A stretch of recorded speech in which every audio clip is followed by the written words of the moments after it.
नमस्कार प्रिय दर्शकों, नवरात्रि के दूसरे दिन इस विधि से करें मां ब्रह्मचारिणी की पूजा। इस विधि से पूजा करने से धन और सौभाग्य में होगी वृद्धि।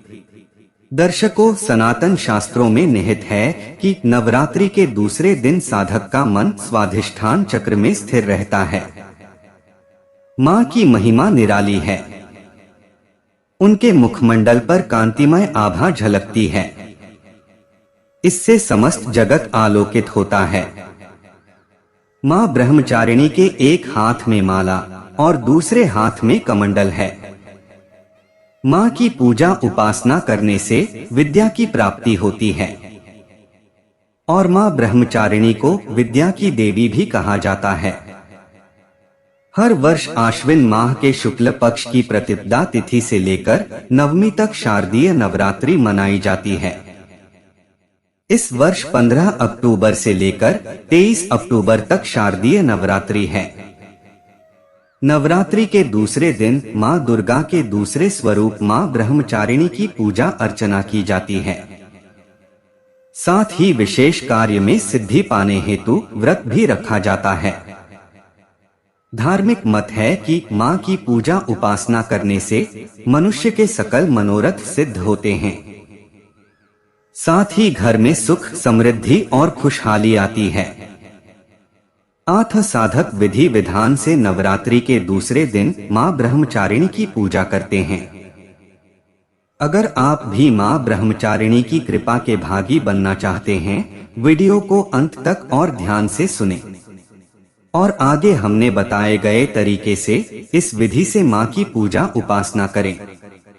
तो आइए जानते हैं।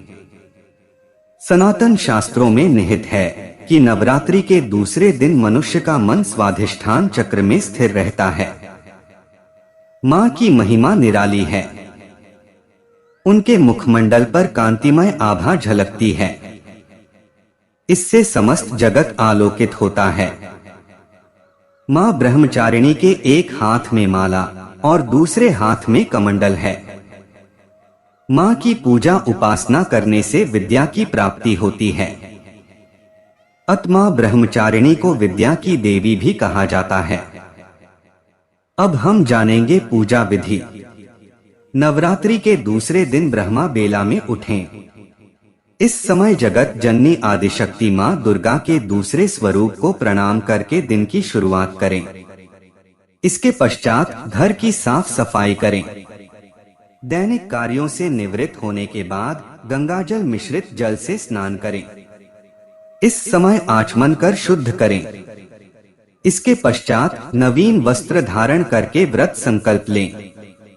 अब मां ब्रह्मचारिणी की पूजा में फल, फूल, धूप, दीप, हल्दी, चंदन, कुमकुम आदि चीजों से पूजा करें।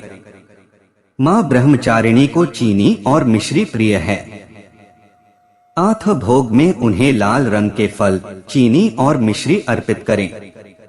पूजा के अंत में आरती अर्चना कर सुख, समृद्धि और आय वृद्धि की कामना करें। दिन भर उपवास रखें। संध्या काल में आरती करके फलाहार करें। तो दर्शकों, उम्मीद करता हूँ कि आपको वीडियो पसंद आया होगा और आप हमारे चैनल पर नए हो तो वीडियो को लाइक और चैनल को सब्सक्राइब जरूर करें। आपके एक लाइक से ही हमें प्रेरणा मिलती है और हम मोटिवेट होते हैं। धन्यवाद।